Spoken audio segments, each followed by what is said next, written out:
Parce que ceux qui animent, ceux qui animent ces zones de tenue-là, qui font ces coups d'État-là, la plupart, ce n'est pas du tout l'intérêt pour leur pays, ni pour leur continent, ce n'est que pour des intérêts personnels. Et là, cette façon dont les coups d'État en train de se répéter là, dans notre continent, ça fait 2 ans maintenant. Tu vois que ces hommes de tenue-là, ils ne sont pas dignes même d'être un homme de tenue, de porter un uniforme. Ils ne sont pas dignes de porter un uniforme, l'uniforme de leur pays, parce que leur attitude, leur comportement, c'est inacceptable. Comment un militaire peut faire mettre l'œil sur le pouvoir de son président, mettre l'œil sur le poste de ses ministres? Comment un homme de tenue peut faire ça?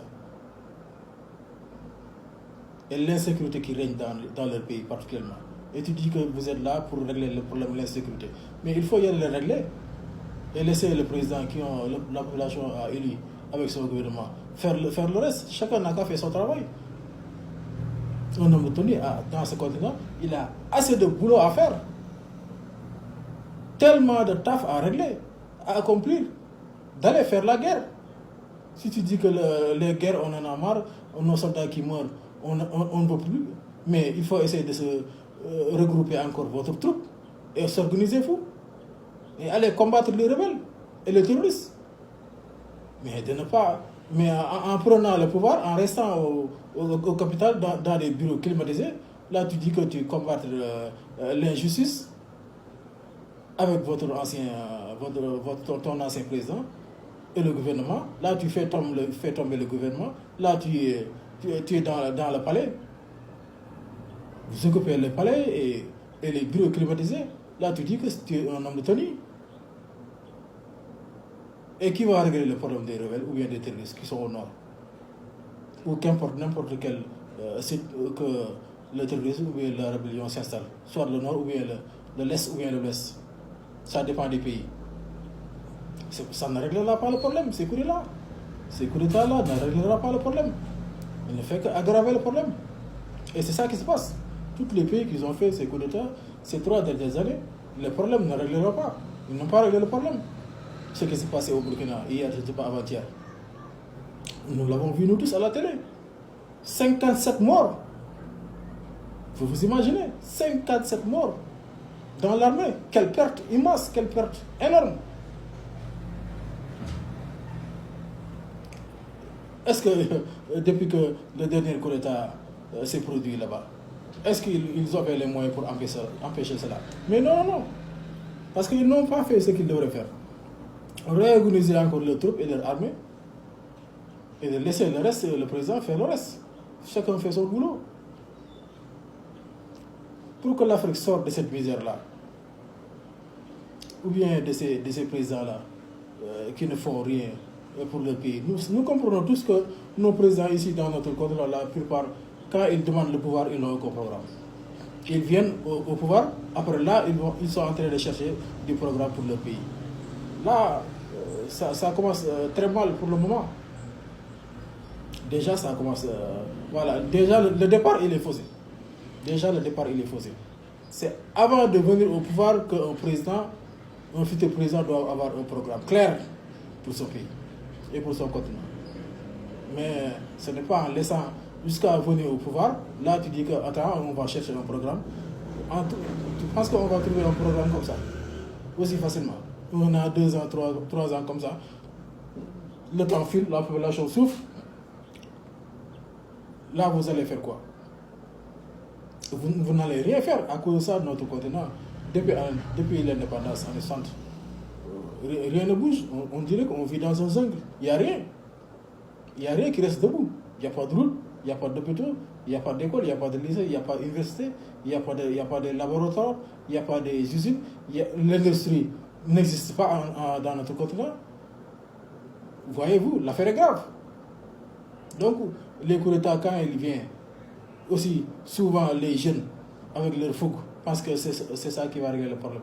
Et il ne va rien régler parce qu'il y a plus de dizaines de coups d'État qui se produisent dans ce continent et ils n'ont rien réglé. Donc, pour régler le problème dans ces pays-là, c'est d'essayer organiser des élections régulièrement sûres et transparentes, et la population puisse y aller faire son devoir de voter, et les résultats le soir, tout le monde doit le savoir. Plus tard le lendemain, des élections libres et transparentes, c'est ça que toute population doit se battre pour que ça puisse se produire dans son pays. Son pays doit avoir des institutions solides, des hommes intègres, des cadres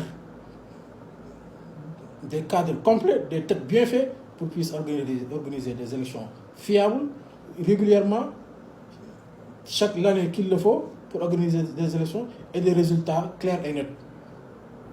Là, un pays, tant qu'il ne se base pas commence pas sur ses bases, il ne va pas se développer, et il ne va pas créer la stabilité de ce pays ou bien le développement de ce pays, parce que personne ne fera aucune personne confiance.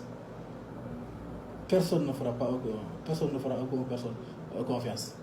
Tout le monde fait ce qu'il veut. Chacun fait ce qu'il veut.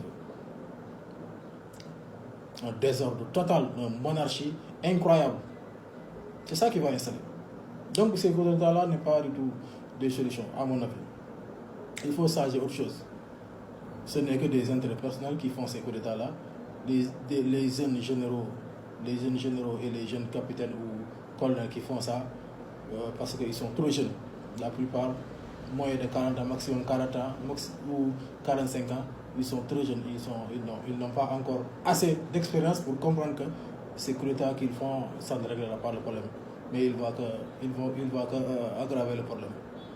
Parce que c'est des ambitions personnelles, des égos démesurés qui ne se posent sur aucune base légale.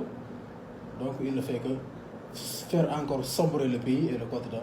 Donc il est temps que ça cesse. Donc ce qu'ils doivent se faire, ils doivent se battre pour construire, s'asseoir, mettre en place des institutions fortes et des hommes conscients, intègres, que leur pays veulent toujours tout avant tout.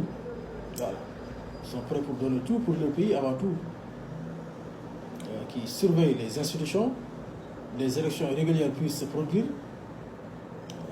Chaque moment que des élections puissent avoir, des élections présidentielles ou bien législatives, ou bien autre chose, ou bien voilà, autre élection, pour qu'ils puissent avoir régulièrement dans chaque pays, en chaque moment, quand il le faut, et des résultats clairs et nets, que tout le monde puisse apprécier ces résultats, parce que c'est des résultats clairs et nets.